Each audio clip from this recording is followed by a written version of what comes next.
This is the Lifestream Final Fantasy Podcast, episode number 14 for January 14th, 2016.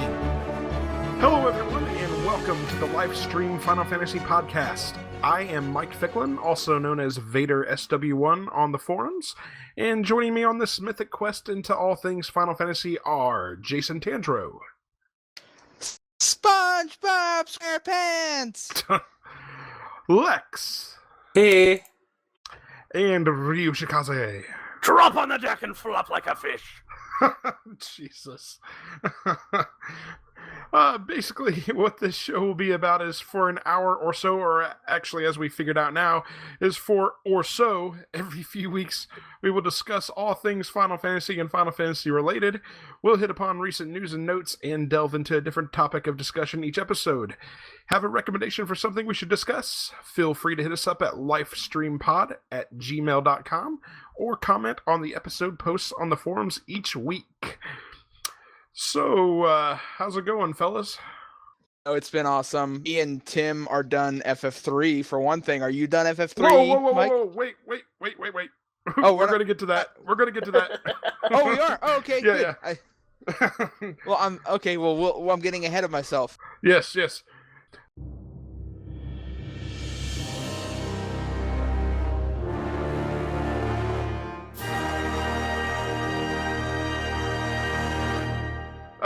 We'll go ahead and open up with a bit of news and notes here. We'll start off with what I feel like is the biggest news. Final Fantasy IX is coming to Steam and smartphones. Square released a nifty little trailer announcing that. I know many have long been awaiting Final Fantasy IX to finally come to the PC, so one of them is Lex. Lex, how are you feeling about this? I'm so excited to see it released on PC, only because it increases the potential consumer base for that game, and it's an amazing game. Agreed. And also, this was they so warned unexpected, because... I love that they warned for partial nudity in the trailer.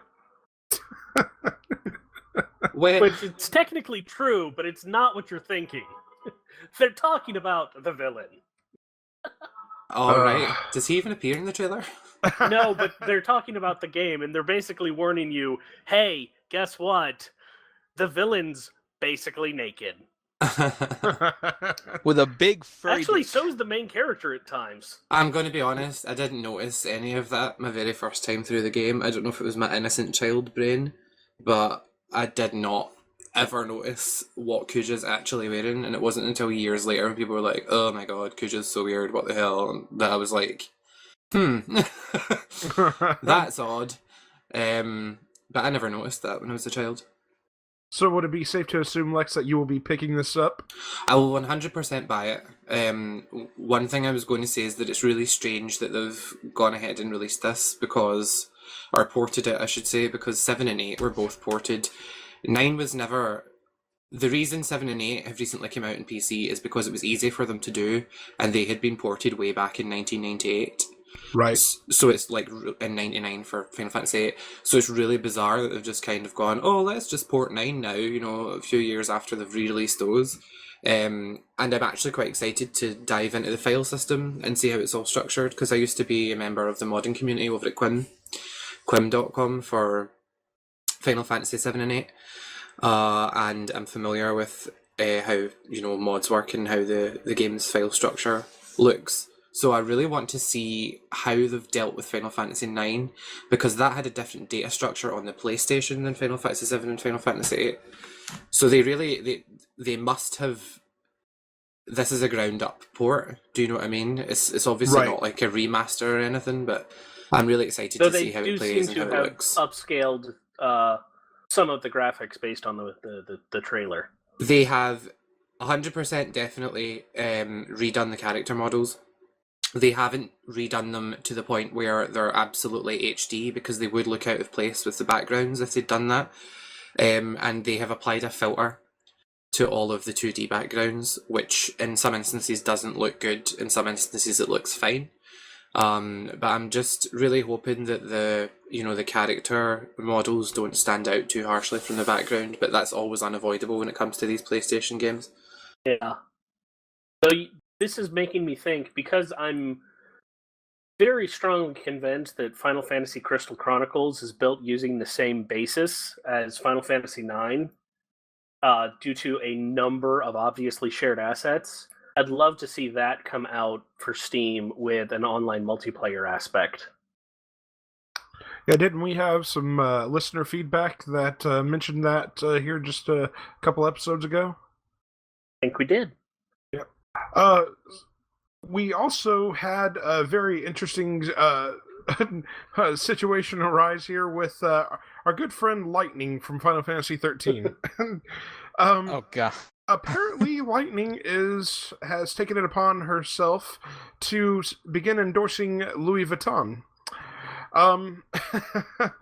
And she even gives a interview about which is priceless. It is so very heavily made up of in-game quotes that it's ludicrous. Well, and a cleverly snuck in Rocky IV reference. Oh yes. And of course, for all you playing at home, it has the definitive proof that she's going to be in the remake of Final Fantasy VII, because she says a world of strife. And as we all know from Half-Life, anytime that 1 plus 2 equals 3, Half-Life 3 is confirmed. So I mean, just ignoring the fact that Lightning gives this kayfabe interview for Louis Vuitton, how do we feel about the fact that Square is actually allowing one of its characters to go into the fashion realm? They did this with Prada years ago, which everyone forgets. The Final Fantasy 13 characters have all been modelled wearing Prada. There was also nothing ridiculously either out of the the realm or even all that strange, because many years ago, actually about 16 years now, I think. Maybe, no, a little later than that. But JoJo's Bizarre Adventure did a cross-promotion with Gucci, which was amazing. Interesting. I mean, I'll see if I can find that. I don't have a problem with this. I think it's pretty cool. In some senses, I do think it's pretty cool. I think the backlash is from the kind of insecure members of gaming fan base who are a bit like, agreed. How dare this pop culture collide with my fringe culture? Yeah, well, it feels like the backlash is kind of like Gamergate. It really does have that feeling. It's like, come on. Yeah, people are just kind of moaning for no reason, to be honest. Agreed. I don't Welcome to like, the internet. Care for it. I'm not like super excited, but I'm not gonna be like, oh my god, how terrible. It's like I think it's something I have absolutely zero care for. I have no fucks to give about this. I had the same reaction. I was just a bit like, what the hell are they doing? And then I was like, oh well, Yeah, I can honestly say that I didn't give two fucks about it when I first saw the initial ad with her on there. I'm like, oh great, moving on. But after Lex introduced me to the kayfabe interview, that's what really got me going on it. The interview's really, it's to me, it's worth reading. It's got some very funny moments. So I will definitely be linking up the interview in the show notes here. It's worth the read. I laughed the whole way through it. I was like, oh my god, because it's in a UK newspaper, and I just found it on the Telegraph. It's in the Telegraph. Found it on the Telegraph website, and I was like, "Why are they covering this?" I was like, I don't think they've ever mentioned Final Fantasy in like a major UK newspaper before, aside from the 7 remake when it was announced. And I was reading this Telegraph article, and I was like, "Oh no, oh my god, this is fucking hilarious!" I just couldn't stop laughing the whole way through reading it. I thought it was very cheeky. So they did a good job with it. They did a good job with it. Next piece of news that I saw, and this one's kind of a downer, it's kind of sad. I saw Square Enix as closing Shinra Technologies. For those that aren't familiar with what Shinra Technologies is, It was basically going to be Square's cloud gaming company spinoff. Apparently, it was reported to have lost, I think I read 15 million yen, which is crazy, especially given the fact that I really don't think that they did anything. So, yeah, I guess certainly understandable that, or why Square would want to shut them down. So, I think 13 was streamable to smartphones and tablets through that service in Japan. Okay. I'm not 100% sure. I know that 13 used a cloud streaming service to work on tablets and phones in Japan. I'm not sure if it was that one, but it would make sense if it was that one. So, yeah, I mean, just on a personal level, I mean, my hope for Shinra Technologies was that that it was going to take off, and that eventually all of the Final Fantasy universe could be found on in their cloud gaming, and we'd be able to eventually stream it to our phones, our tablets, whatever, wherever we go. So just a little disappointing, a little disheartening to see it close down. So I think like why it failed though is something that Square Enix needs to look at, because I would hazard a guess, and I don't know this, but I would hazard a guess that it failed because nobody knew about it. Because when I found out it had closed, I remember I read it in a thread, I opened the thread, and then I vaguely remembered, 2 years ago, I read that they were opening this, and this is the next time I've heard about it, that it's closing. So there was zero use of it, as far as I know, in the West, at least. Right. They didn't put it to any use. They never talked about it. So how are people going to know? They never put, like... They could have put every single FF game on there and had them available for all smartphones and devices. Do you know what I mean? They could even have made an app for PS4 so that people could, like, pay, I don't know, £2 a month or something to be able to play Final Fantasy games. Who knows? But they never did anything with it. So I really think they've only got themselves to blame. The only thing that concerns me is they said it was an extraordinary loss, which in business terms, I'm told, does not mean, like, it's not a catastrophic thing. It just means a loss that they weren't expecting. Right. But initially I was like, I don't want them to lose more money because they're going to go under. And yes. But I mean, it's another failed venture, sort of like the film. They're a short-lived film company. So, and the original 14. Oh, well, yes, that too.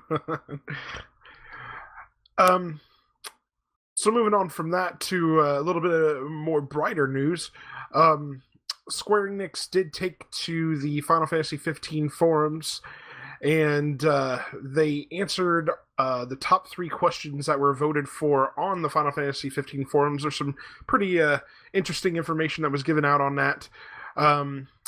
They answered questions in terms of how the different difficulty modes would affect things like XP gain, enemy stats, damage, and the artificial intelligence. They also answered very vaguely how much of the big cities like Alticia and Insomnia that we'll be able to look through. They also answered a question as to if larger buildings will have multiple warp points for Noctis. Some really interesting information given. They didn't dive into a great deal of detail, but there was some interesting information given. And I will post a link in the show notes to that because I do think it's definitely worth the read. For sure. Was there anything in any of those answers that they gave that you guys found super interesting? Yes, but I'm going to let the other guys talk for a bit and then chime in because I've been doing a lot of talking. I have yet to read it, to be honest. Though of the questions asked, I know, right? But I mean, because again, honestly, I'm kind of just at this all up in the air. But of the questions asked, the one that interests me the most would be the one about the multiple warp points, because I just get this image of him like warping up to the top of this tower in some grand Advent Children-y kind of way to kill a boss. You know, that'd be awesome. You're able to do that in battles, but not outside of battle. Right, so you can't use warp points when you're outside of battle. That's the case. Well, that's what I was talking about. I was talking about being a boss. Like, just that's so like. Speaking of outside of battles, I'm curious to see how big their cities are, especially because this is going to be an open world exploratory sort of thing, and it's always interesting to see how well or how badly those go. They said Altissia, the developers still get lost in Altissia. Yeah. Yes, so that's actually that put a big ass smile on my face, to be honest. Yeah. I mean that reminds me of how large the cities felt in Final Fantasy 12, because I felt like I got lost in Final Fantasy 12 quite a bit, and I mean that's awesome. 12 didn't even actually have all that large of cities; it just had a good faking it. But I think that 15's actually going to have large cities, like at least GTA scale cities. Especially if it still doesn't have a minimap in the final version, because that's something that I'm struggling with when I played episode Duskai. Yeah. Have you played episode Duskai 2.0? Yes, I have now. I actually finished a playthrough of it for the first time yesterday. Do you feel like the changes they made were positive? Oh yeah, very much so. They added a dodge. They made movement feel a bit more fluid and less kind of stuttery. Agreed. Jumping around is the same as it was. What else have they changed? They added character specific quests, so that when you camp at a campsite, you get a new. In the morning, like one of your party members will approach you and say, "Oh, do you want to go off and do this for the day?" And they have their own dialogue between each other, and that was really cool. So yeah, I think the changes were excellent. Yeah, and I actually think that actually helps build relationships for you in the storytelling, and it makes you care about the side characters. So for sure, yeah, agreed. So yeah, like I said, I will link up to the discussion there on those questions that Square answered, because, like I said, there is some pretty interesting information that they gave. So definitely worth your time to read those. Next piece of news I have is something as a matter of pride, and I think it should be a matter of pride for all of us that work very hard for the Lifestream. The Lifestream.net website and this very podcast you are listening to have been nominated for Best Final Fantasy Non-Wiki Website and Best Final Fantasy Podcast, respectively, by Ultima Final Fantasy Podcast. So I thought that was really, really cool of Joe and Caleb to do that. I am a regular listener of their show, and it was I was quite surprised to hear that we were up for the awards there. So that's very cool. That's very cool of them.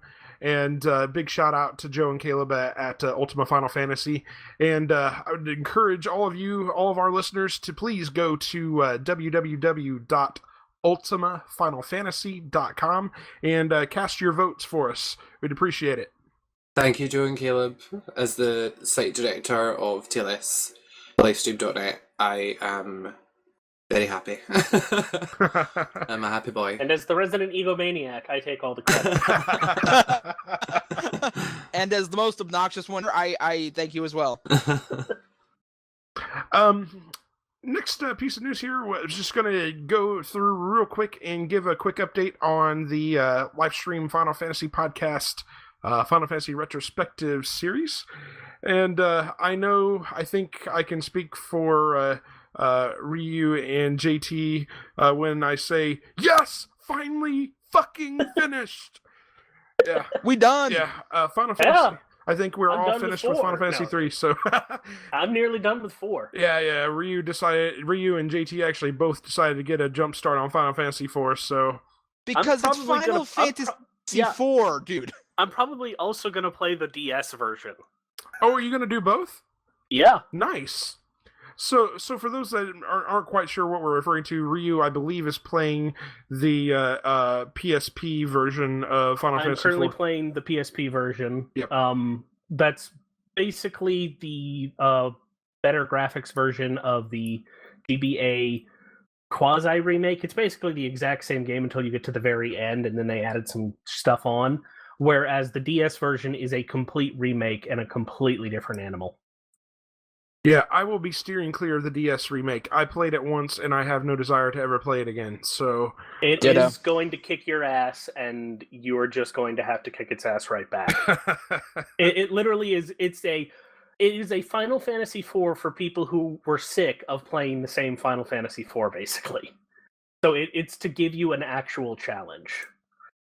So real quick, just to tie up on Final Fantasy III, Ryu, you asked me a while back what level my characters were at. When you asked me that, it dawned on me all of a sudden that I had forgotten one side quest. I had completely forgotten the Iron Giant battle. Ah, yes. So, I spent a whole bunch of time leveling my characters up, and I actually got them all to level 99 and level 99 Onion Knights. And the Iron Giant still kicked my ass about 6 times. And then I finally was able to sneak out a victory. Yep. Pray tell, Iron Giant? I didn't fight them. He is an asshole optional boss who's under the ocean. Yes. So you had... I don't know how they did the side quests in the PSP port, but on the DS version, you had to send emails through the Mognet to Prince Alice and the 4 old men, and eventually it opens up this side quest where you fly the Nautilus. I believe it's just a little bit east of the floating continent.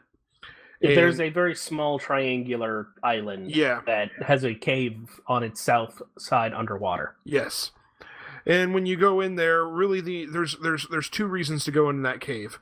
Number 1, yes. The first reason is to fight the 3 different dragons that's in that cave, because they have a chance of dropping some of the best equipment in the game for the Onion Knight job. So they drop, I can't remember which dragon drops which, but one of them drops the onion armor, one of them drops the onion sword, and one of them drops, I believe, like the onion shield, I think is what it drops.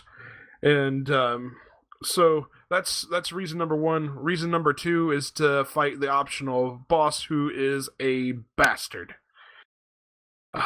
Yeah, so after being killed about 6 times, I did finally eke out a victory on him, and then I advanced on and wiped the floor with Cloud of Darkness, and off to Final Fantasy IV I will be going shortly. Yep. Yeah, I can only imagine how well you fared, considering I absolutely destroyed my party, and they were only at 62 by the end of it all. I killed her before I realized I killed her because I was similarly overleveled. I was running with a party of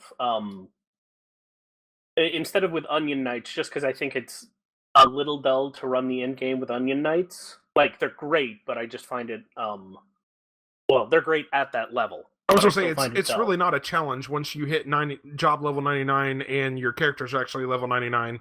It's really not a challenge at that point. But no, like, I was, because I was not, that high of level when I actually first fought her. And I went back and did it later, and it was, oh, I should have been keeping track of this damage. I thought I had a few more rounds of this. She did not use the laser on me a single time in that, in the fight that I actually finished on. It's funny how that works sometimes. Yeah.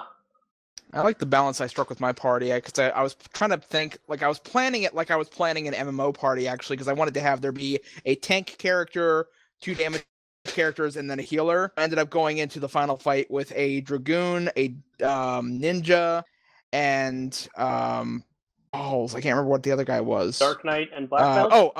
My Black Belt and my Devout. Actually. So, of the tanky characters, the one who actually was the most damage resistant was actually the Dragoon.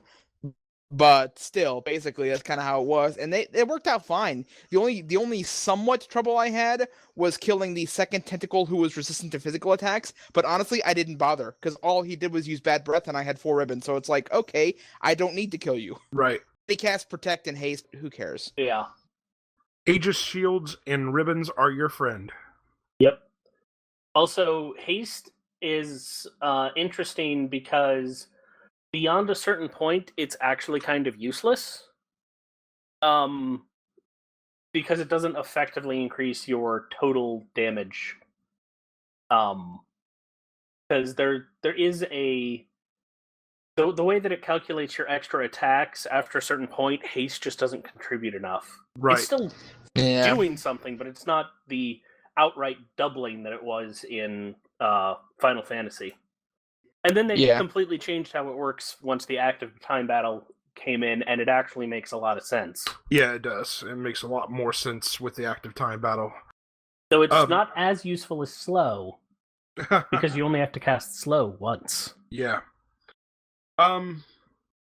Yeah, so I mean that's real quick where we're at with Final Fantasy 3. We're all completed. We will be recording the next episode in the retrospective series, hopefully next week, and we will have it up for you the following week. So, looking forward to doing that. Just for shits and giggles, how far are you guys into Final Fantasy 4? So I have. Sorry, go ahead, man. Yeah. To keep this as spoiler-free as possible, there's 2 dungeons that everyone who's played the game will know, the 2 that I'm talking about, that have damaged floors. Yeah. That you have to cast float to get through without taking damage. Yep. I've cleared out one of those, but I need to come back with a frying pan, and I'm about to do the other one. And then I'm going to go lose a party member again. Yep. So that should tell everybody exactly where I am. How about you, JT? I just finished the Fabul fight, and now Cecil is on his own, about to go into Mysidia. Excellent. I will be picking up Final Fantasy IV very shortly. So, looking forward to playing that. Lex, can we drag you into playing Final Fantasy IV? When are we starting Final Fantasy IV? I will officially start Final Fantasy IV after we do the podcast for the retrospective series. Like I said, we'll probably record that next week. I'll probably already be done. We'll officially start then. I'm probably. I know. I definitely have to finish it before we officially start. Then I'm gonna keep. These are thromuses. I've got to keep my thromuses. If you don't want to, Lex, I understand. I know you want to join us for Final Fantasy V, though. So I do want to join you guys. It's just that 4 is not my favorite, and that's why I want to drag you into it.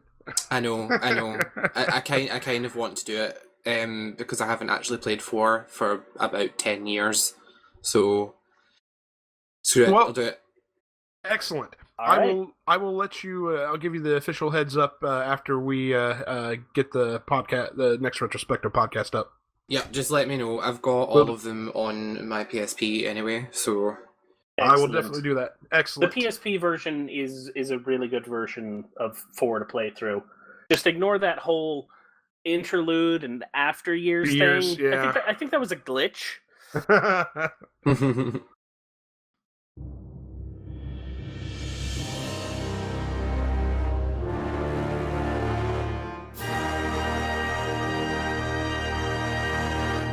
Okay, so with news and notes out of the way, I really thought it would be fun for us to dig in, just spend a whole episode responding to listener feedback. There is some very interesting questions floating out there that I felt like deserved us to devote some time to responding to. So we will open up by taking a look at some YouTube comments from or regarding episode 11 of the podcast. Let's go to the Lifestream forums. Lex, why don't you read mine? I mean, I read this earlier and I was like, what are you talking about? Because I don't remember, like, episode 11 was a long time ago, guys. Come on now. Like, I don't remember what I said about There's a reason why you mentioned we do these. your It's so we can get rid of our friggin' comment- backlog. I know, right? Your comment was something akin to FF6. You realized that objectively it was an amazing game, but you didn't personally care for it. Yes. Yeah. And so this prompted my response. All right. So you're saying, I get it, personal preference. Yeah, I just don't. I'm not a massive fan of 6. I'm just not. I think the characters suffer because there's too many of them. I will give you that. It's nowhere near Chrono Cross's problem, but I think Setzer, Umaru, Mog, and I'm blanking on his name. The grandfather get a very short shrift. Strago. Strago, yes. What about them? They just do not. Well, exactly. What about them? Yeah, They've got we almost spend nothing. no time with them at all. I think that's a dangerous road to go down because you're going to have people who are like, I disagree, I think these characters are more useless. We actually have a thread on this. This has nothing to do with their use in battle. No. Strago's a motherfucking baller in battle. In terms of story, because that really, when it boils down to FF, the story is the most important thing. Yeah. Yeah, I think their characterizations your assessments. suffer. We get a lot on Terra. We get a lot on Celeste. Okay. FF pronunciations. Celeste. Say it again. Celis. Sounds like I'm fucking saying celery. I don't like it. So just pronounce it however you want, Lex. Yeah, I just say it Celis Cheret, so it sounds vaguely French to me. Oh god. So yeah, I mean, the thing about 6 is that it gives us a shitload of interesting characters and doesn't do enough with most of them. That's my problem with it. I mean, for the story that we do get and for the character development that we get for Final Fantasy VI, I guess I'm still madly in love with it. There are so many things to love about Final Fantasy VI. I completely understand. I remember the first time I played through that game and I was like, oh, this is cool. And the one thing I found kind of off-putting, which is refreshing when it comes to an FF game, don't get me wrong, is that they're like, I said this last time, there's no main character, and then you could argue that it switches halfway through, which is fine. But I remember being in lock shoes and going, okay, this is my main guy, I'm just running about my main guy, and then it switches, and I was like, okay. So I assume we'll go back to lock at some point, and then it never did, and I was like, yeah. Well, okay. No, I'm not saying that's a bad thing. Go-Go was the main character, and he got shafted.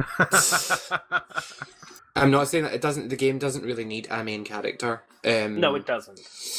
Because of the overall narrative and how everything fits together, and it's really cool, and it's an awesome game. It's really well put together, but it's definitely not my favourite.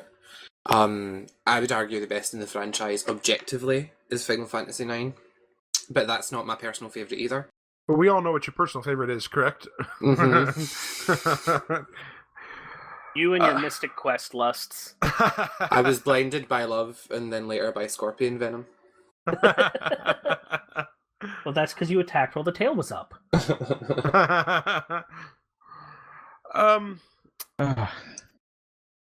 Ryu, you want to tackle Tetsujin's? I hope they don't revisit a medieval type of setting anytime soon. It's the most unimaginative scenario, in my opinion. I'd personally like to see them surprise us. Some kind of out-of-left-field setting that makes you go, that's damn awesome. I never even thought of that. Also, agree with Lex about... maybe a school? Also, agree with Lex about character interaction and shit being important. To me, a story can get away with not being too original, as long as the characters still draw me in. And it would be really out of left field if they set it in the real world. You know, like that movie nobody liked, and that game they never released. Well, isn't that essentially what they're trying to do with Final Fantasy 15 too? Yeah. I mean, it's even though it's not technically set on Earth, I think that was the original intention, wasn't it? That was literally the original intention. Was still Versus was that it took place on Earth. Right.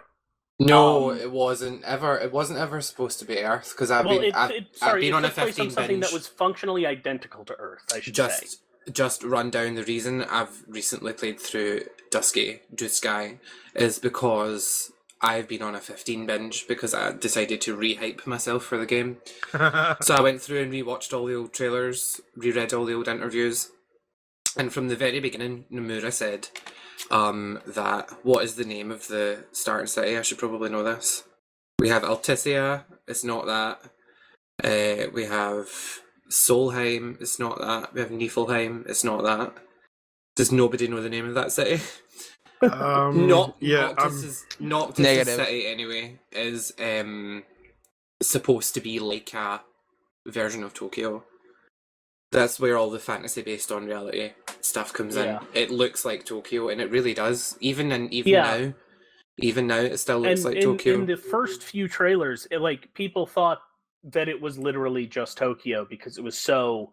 I think they just modeled a real building and a real street and said, "Here, monsters run wild."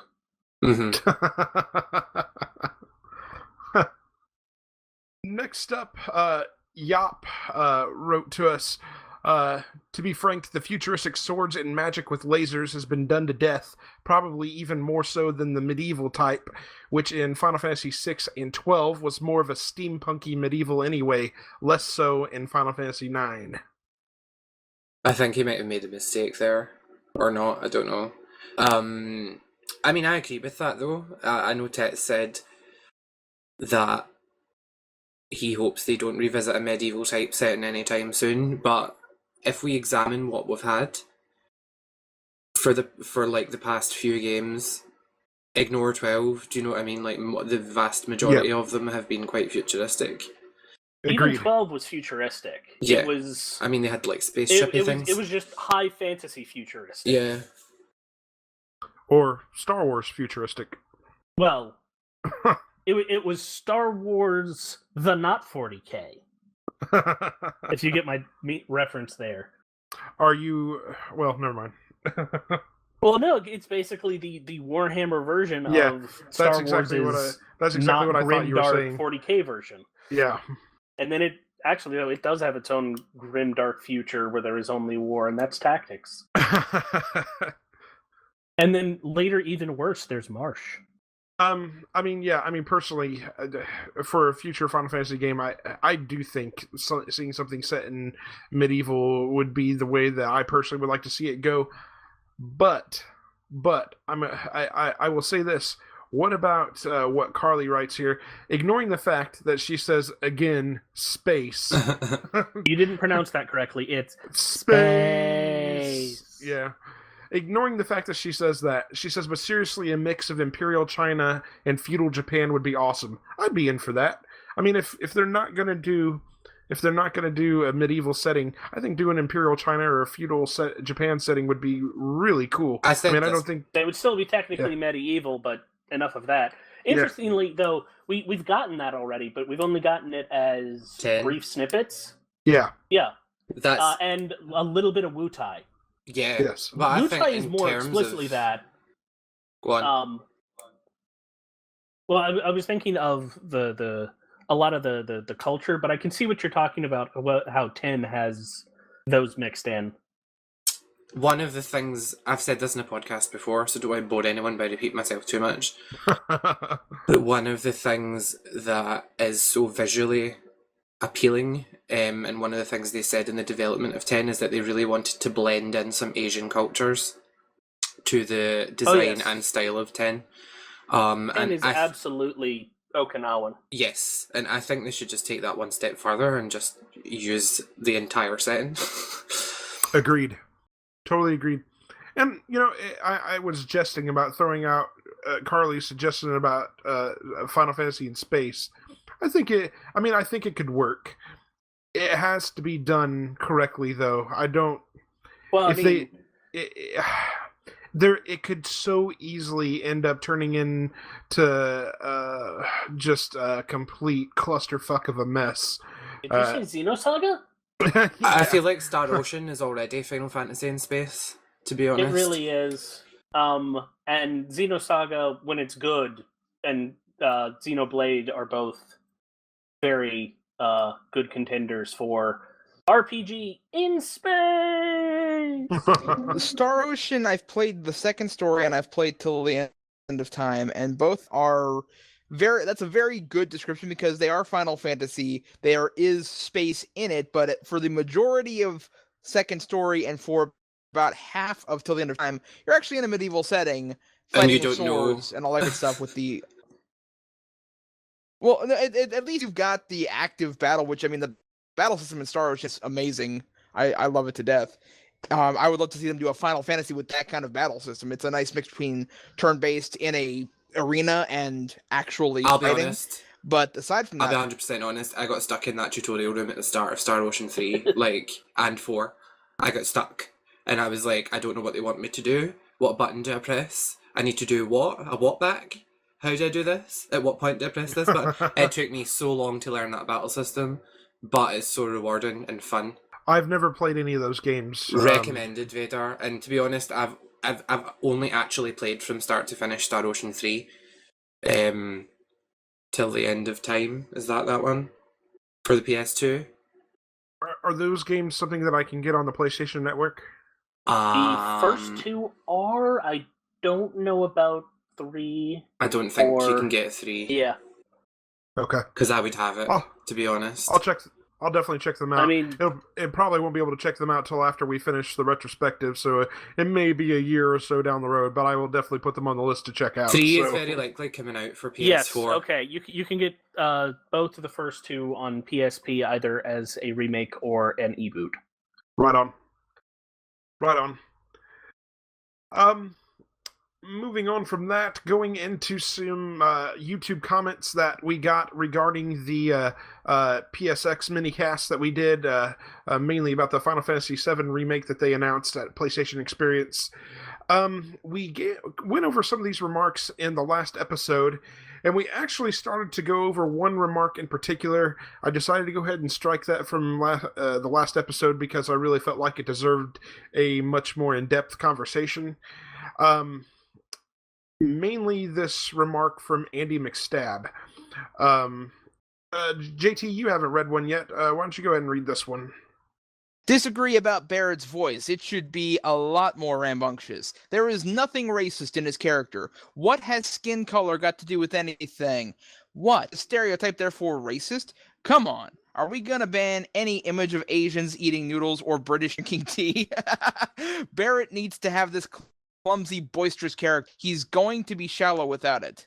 Yes. So this is a very interesting issue that he does bring up. We did speak about this on the mini cast.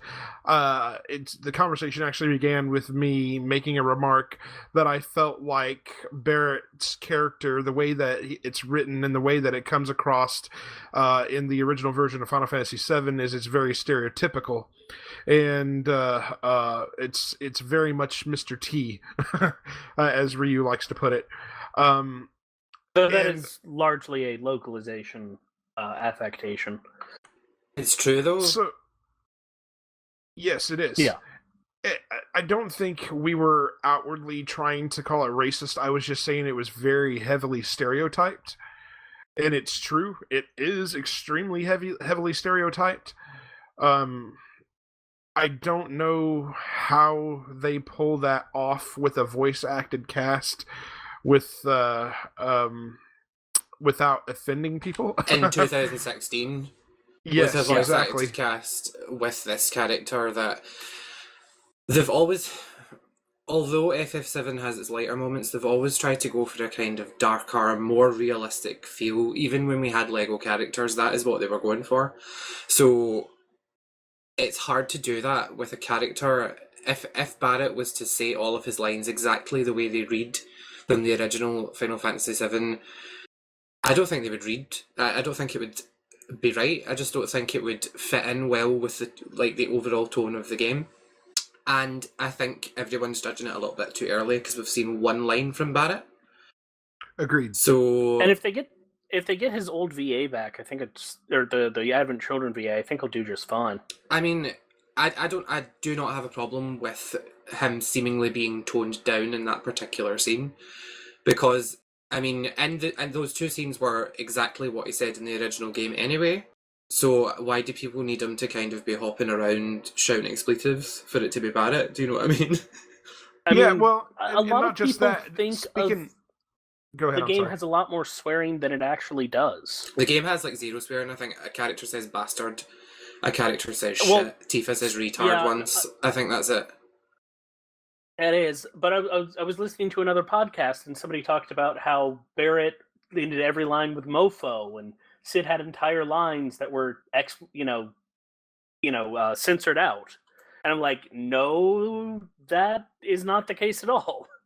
So I think there is a couple of sequences with Sid when he's talking about Shara that he drops several censored out words. Oh yeah, but it's never entire sequences. Right. There was no crying koala in Final Fantasy VII. No, I mean, like I said, I think the voice actor from Advent Children would suit this fine, and he doesn't have to do it or deliver Barrett's lines in the heavily stereotyped way that they're written. So, I mean, I think if you did do it the way that they're written, I think the internet fanboy outrage would just be astronomical. Well, the internet outrage is going to be astronomical no matter what. It's current year, people get offended by everything. Yes. But, they don't need to make him sound exactly like Mr. T. Yes, agreed. That's just what people assumed based on, I think, the one use of fool early in the game.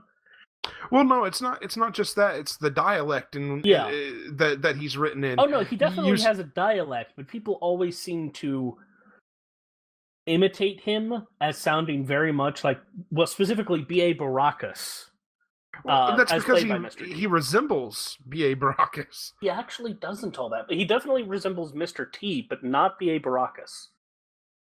I don't know who that I know is. that's going to sound odd, but from the because he 18 doesn't Lex. have a specific look that B.A. Baracus does.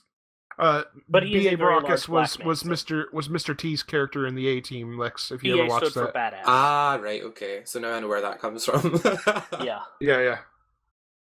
Da, da, da, da, da, da, da. See, this is where we need the soundboard, so I can insert that right about now.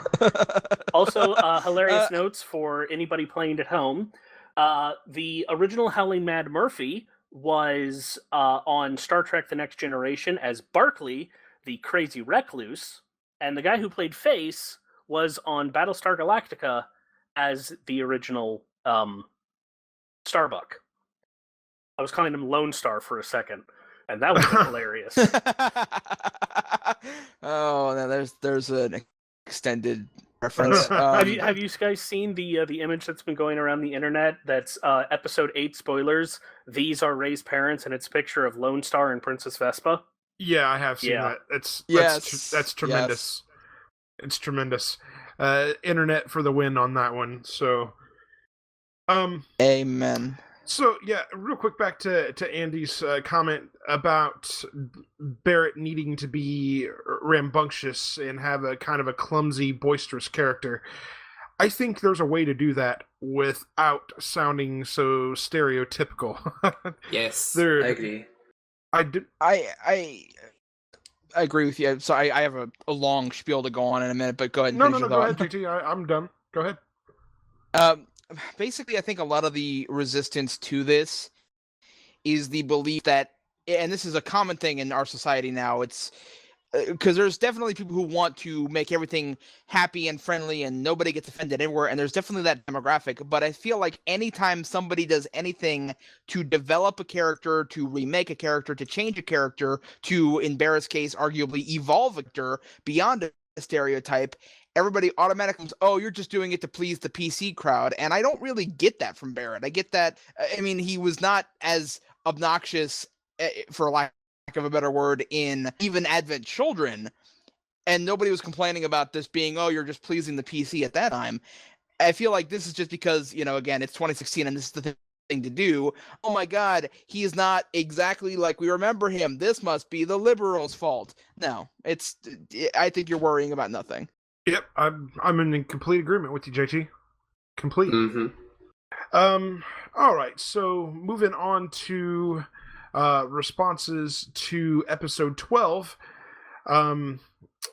via YouTube, Brandon says, Breath of Fire. Yes, that was the name of it. Ha ha ha. Thanks for reading my story. A little interesting side note. Unger Max is one of the typos in the game for anyone here who hasn't heard that. It was supposed to be called Anger Max, but among other names, it was changed in translation. So, Brandon's actually referring to episode 12, in which we were reading everybody's favorite holiday Final Fantasy-related memories, and I believe he misspoke about which game he was talking about, and Ryu corrected him, so... It was not a major thing, he just was obviously referencing one series, and he spoke using another series name. Yeah. Yes, Also, to be very perfectly pedantic, you have misspelled Ungarmax. It's with an A, not an E. Now look here. We only need one pedantic person on the live stream, okay? One. Why do you think I've been letting And he other won an people award for take it. that award from me? That award was made for me. I had like the first 3 years of it. Okay. Let's take a look at the responses for episode 12 from the live stream forums, actually. We did get one from Tetsujin. Lex, your turn. In response to JT, who is JasonTandro, and my Christmas soundtrack story, definitely not the soundtrack to Airgaze. I recall it sounded like Super Nintendo music, and I have played Airgaze at some point. I don't even know where this soundtrack is anymore. And yes, I should have added that Mystic Quest is not to be confused with the SNES game Final Fantasy Mystic Quest, which is actually Mystic Quest Legend in Europe. Also, Dat Gollum impression. We think this is you, Gollum. Oh god. I was quite proud of that, considering it was off the cuff and all that good junk. I live to please, Tets. What can I say? That's what his customers say back behind the dumpsters. Oh, God. Hey, I'll have you know it's the restroom at a 7-Eleven. And there Whoa. we've officially gone to After Dark. Whoa. My goodness. Tetsu I would be interested to finding out what the soundtrack was that you actually did have. So if you do happen to figure it out at some point, you have to respond to us and let us know. If you ever find it, like, upload it, and among us, we probably have a good chance of knowing where the hell it's from. And something else, put it on YouTube and My somebody will best know. was on Bahamut Lagoon. Just since you said it sounded like Super Nintendo and you've never heard it before, and that has some pretty good music, but it was never released over here. Well, with the encyclopedic knowledge of Ryu and JT, I can't imagine that we wouldn't be able to get to the bottom of it, so... Getting to the bottom of it is also what I said to the customer in the 11 Oh, bathroom. boy. Okay. Moving on to our comments regarding the last episode we put up here for episode 13, which was, of course, our Star Wars and Final Fantasy. So we'll open up here with Boba Fett's remark here. Ryu, you want to go ahead and tackle this one? All right. For Star Wars influences, I'd say Terra is more of a Luke Skywalker than Van Bosch. She is the Returner's only hope, thanks to her superhuman abilities. Ramu, for that matter, plays a more of a Yoda role in the narrative than anyone else. He is one of the last Jedi that escaped the Empire at the time, helps Terra control her powers, then dies of age and or exhaustion. More of a stretch. But I'd also offer Palam and Poram as the same comedic sideshow to the story that C-3PO and R2-D2 were. In terms of stature, lethality, and potty mouth, Palam is R2 verbatim, and Poram is 3PO. That gets the respect he deserves because people can actually understand R2, though Poram is obviously still more competent. My hopes for the new year is just that 15 makes it this year. Well, I think you're going to get your wish as far as that's concerned, so you don't got to worry about that piece of it. Mm-hmm. But yeah, I mean, good call on the Palom and Porum thing. I hadn't really thought about them being 3PO and R2D2. They kind of do have some comedic moments. Well, they are the arguing Laurel and amongst Hardy. each other. Yeah, for sure. And so are R2 and 3PO. They're literally the Laurel and Hardy. Which makes you wonder what's BB-8. Is he a Harpo Marx? I don't even know how to respond to that. To the comment about Terra being more of Luke Skywalker than Vaughn or Bosch. I see that. I could totally see that. Especially once you give her the Atmo weapon. Well, and especially given the fact that Vaughn really has nothing to do with his own story, but Luke does. So, Luke gets something to do with the story later on, but Vaughn is very much sort of the Luke at the very start of the game. Van has a story. His story just does not coincide with the actual plot of the game. Well, no, actually, his story is in the sequel. Good call, Lex. I'm not even joking. He does actually get a proper story, but you have to go into the real-time strategy and the tactics games to see some of it. Oh god. It's like, why wasn't this shit in the original? Maybe Vaughn just wanted to go to Bajir with some Magicite converters. Yeah. JT? Hey. That's Tara's parents you're talking about. JT, you want to read this remark from Starling? I've heard so many people compare Kingdom Hearts BBS, which is Sleep for those of you who don't know the 15 million fucking Kingdom Hearts games, to Star Wars. 15 million and 2, yes. 15 million and 2.8. Yeah. Fuck. To Star Wars in terms of general plot that I'm surprised it didn't come up in your discussion. The comparisons were largely focused on Terra's part, of course, with Xehanort, Palpatine, Araquis being Obi-Wan, and Terra as Anakin. I figure that probably makes Yensin Yoda. Also, I think it's worth mentioning, I've seen a Final Fantasy VII Star Wars crossover where the Lifestream and the Force are one and the same. That would make a lot of sense in a way. Yeah, I think I actually saw that in the thing where I kind of said they're very similar, but idealistic, if not in execution.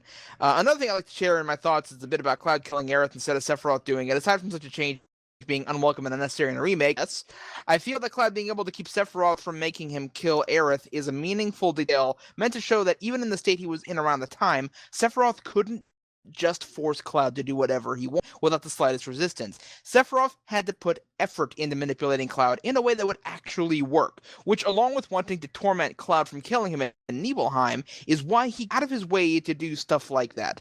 I also agree that tackling on more guilt symbolism for the Buster Sword would be redundant and heavy-handed, which, yes, to all that. I mean, it already has guilt symbolism, because I fucking lived.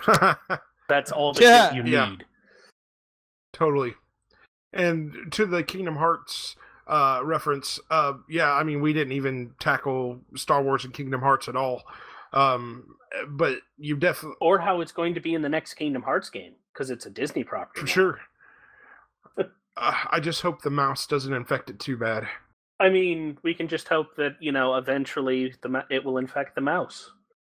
Hey, the rats killed 2/3 of Europe back in the day. I'm sure they can wipe off 2/3 of the Star Wars franchise. Oh, they already Christ. did, actually. That's what the EU was. Oh, yeah, that's right. Yeah. So, on the whole, I think it's good. And I'm still butthurt about that, so good job, JT. Thanks for reopening that wound. There needed to be a lot that was culled, and they're in legend status. They can bring that shit back at any time.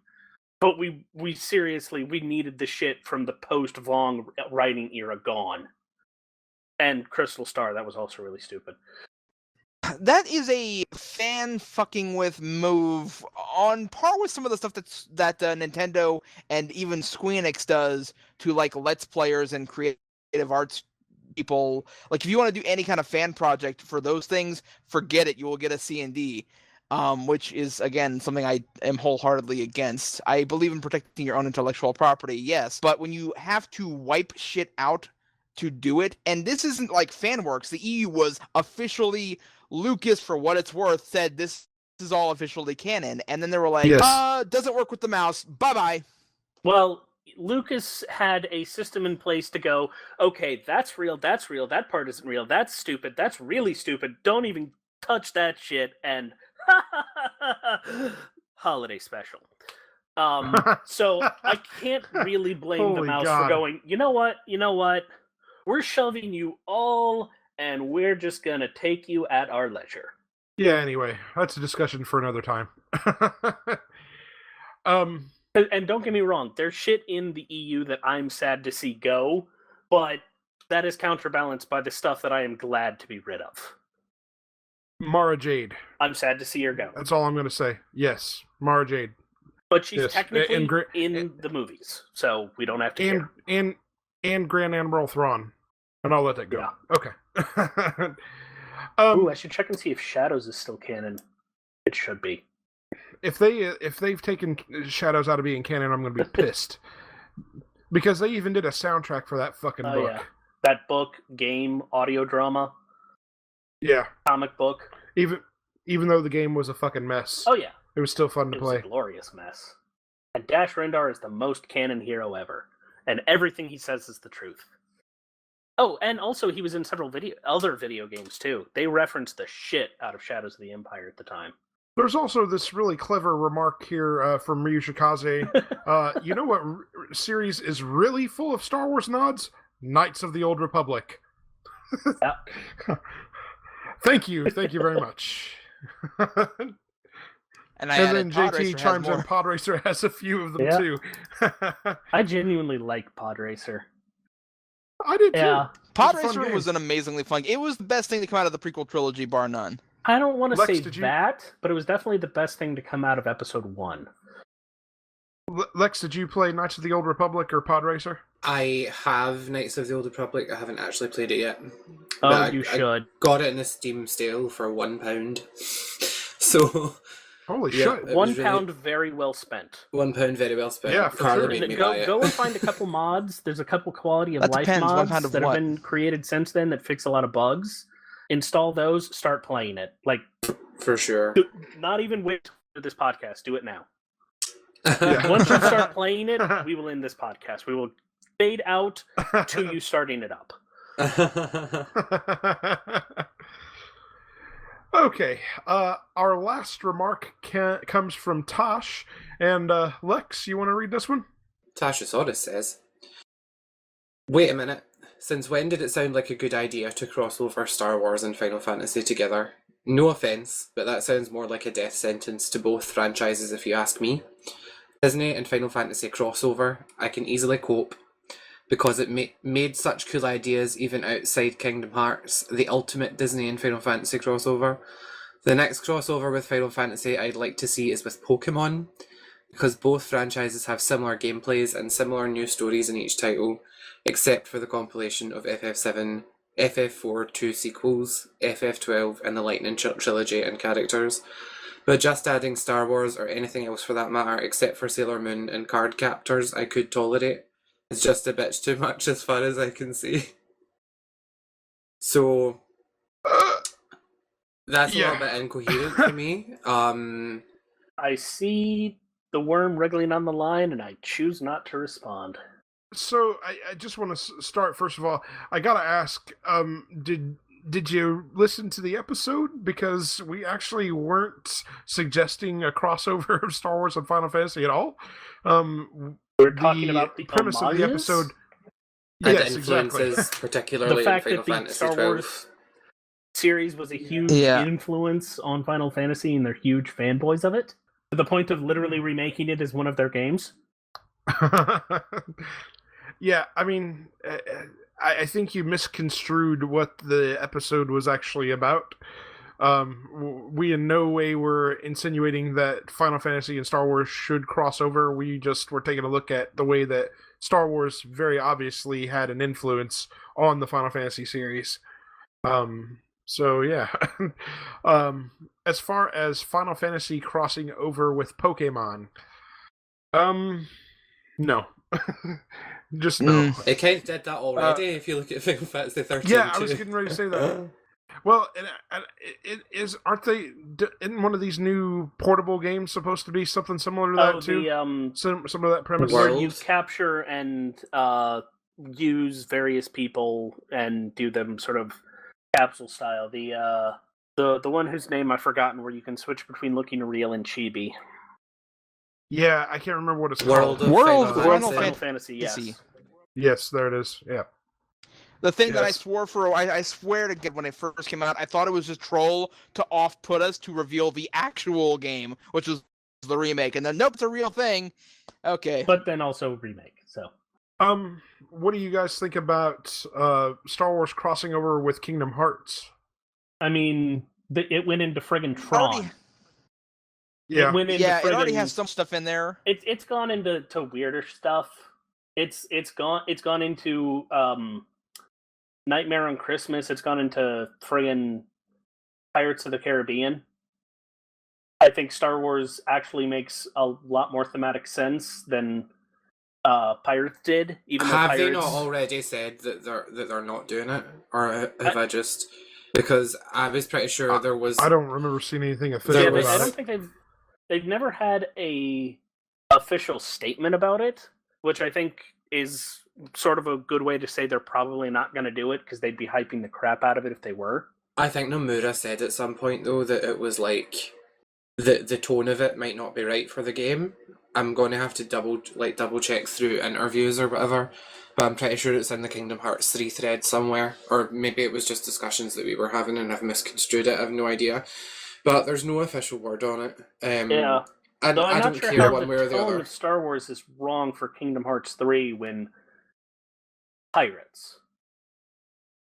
Oh well. Hey, Pirates was freaking amazing. That world was awesome. No. Just gonna say. I'm not knocking the world. I'm talking about the tonal shift. Fair point. Yeah, because I mean, even with like them being like trying to go as realistic as the PS2 can get them to look, was completely different from everything else in cartoon. I will admit that was completely. It was a very visual off. Tonal shift and a very different story than they'd been doing otherwise. Because that was, oh no, I've been stabbed. Oh, it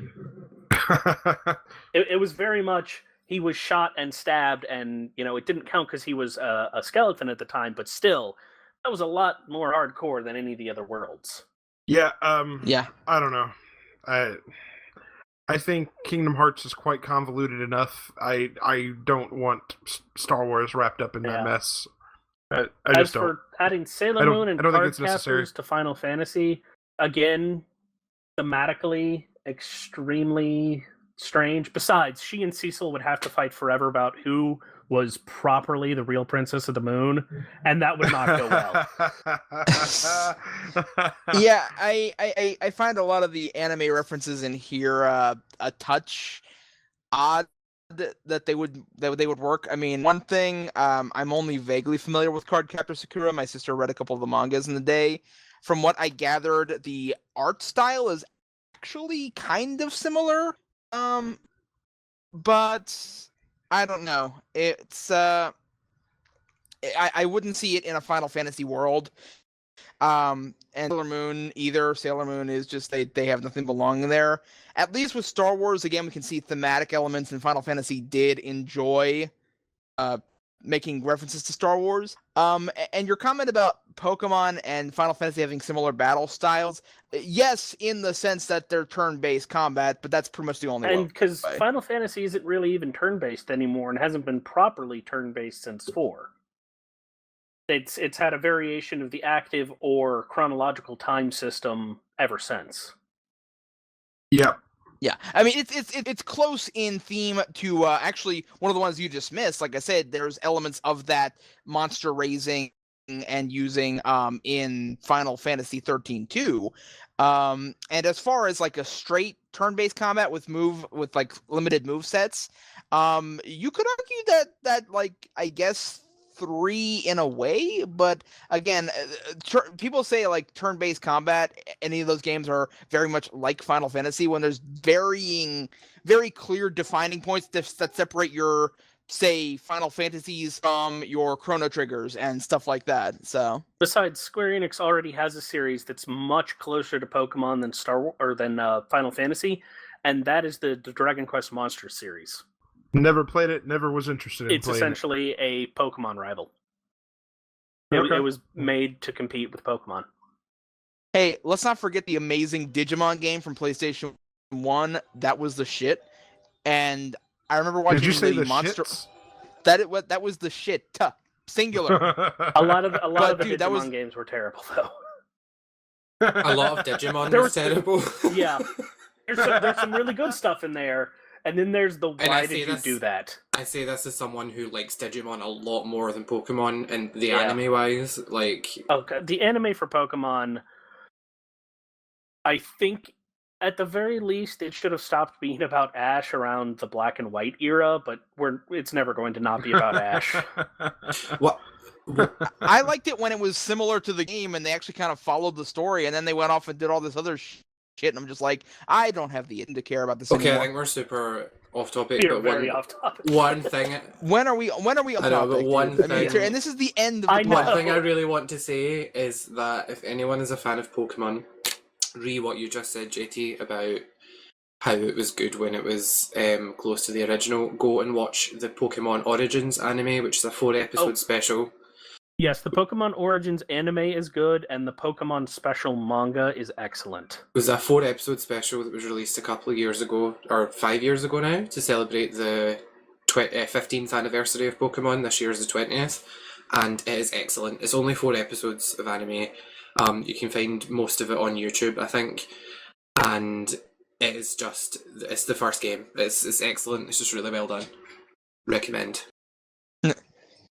And we're not way off topic anyway, since Tosh did bring up Pokemon, I so guess. we're okay. Yeah. I will say, like I said, I played Digimon World, the PS1 game that was on, but I also heard vaguely about Monster Rancher. Any of y'all see that growing up, the anime? Yes, and Monster Rancher was not a good series, but it had heart. The anime specifically, just because it never really quite knew what it was up to. The games were very interesting in that they were very much more about raising the animals, like, you were a rancher, and then going to the tournaments, as opposed to, I'm gonna be the very best, get the team wander around. Like, there was still the battling in it, but it was more like being a dog breeder and going to the Westminster. If you get my meaning. Yeah, I don't give 2 fucks. And by the way, JT, I love your remark about did any of you see that when you were growing up? I was probably already grown up when that came out. So thanks again for making me feel old, you son of a bitch. Well, okay, When I say I let's try. talk about the swinging 20s then. Maybe that will finally make you feel young. Tell us about the rise of Raigon. Tell us about Prohibition, Grandpa. I haven't enough. I haven't enough middle fingers for you guys We right didn't now. have that, haha, America, in your sober years. We didn't have sober years. We had prohibition. We did not have sober years. God, how did we get to talking about the fucking prohibition? What the hell?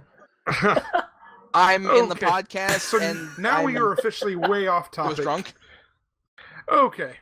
So that said, that is all of the feedback. We finally got through it all. I promised you guys that we were going to get to all the fan feedback here, or the listener feedback, I should say. So thank you all very, very, very much for sending in your feedback, your comments, your remarks, your disagreements. It really is a pleasure reading all this, and it's really for me it's a source of pride that you guys feel like you want to write into us and have us discuss some of your ideas and such. So thank you very, very much, and please keep the comments coming. That It might said, take us a month to get to them, but we will get them. Absolutely. We may have to do another one of these episodes if we get a flood of feedback again. So, not that I'm opposed to doing that. I thought this was kind of fun. So, that said, I do have a question for the listenership. how do you feel about Lightning crossing over into the fashion realm? And does she wear Oh, that as good as Jolene Cujo wore Gucci? Leave your responses in the podcast. Yeah, please do. We do want to hear from you, so please send your questions and feedback to us at lifestreampod@gmail.com. You can also reply to the episode posts each week on the Lifestream.net forums. Please also leave us feedback on iTunes. I've been begging for this for weeks and weeks and weeks, and we still only have one piece of feedback. So please do leave your feedback on iTunes. It helps us get noticed and helps move the podcast up in the rankings in iTunes. So please do so. And we will do our best, as always, to read your questions, comments, and feedback on the air. And it sounds like JT's daughter is leaving us some negative feedback. That's so good feedback. She's leaving negative feedback in her diaper. Oh. So she's Kyra, contributing you want to say the goodbye to the podcast. folks? You want to say goodbye? Of course, now you're silent. She's not a show lady. She's a total ham in person, but she can't do radio. She's the queen of the stage of the old and the boards. Okay, funniest thing right here. The sound I just heard was her clapping. That was funny as hell. All right, so with that said, we would like to thank you again for listening to the Lifestream Final Fantasy Podcast. Take care and always protect the crystals. Unless your name is Marsh, so break that shit as fast as you can. Music featured on this episode is courtesy of Incompetech.com.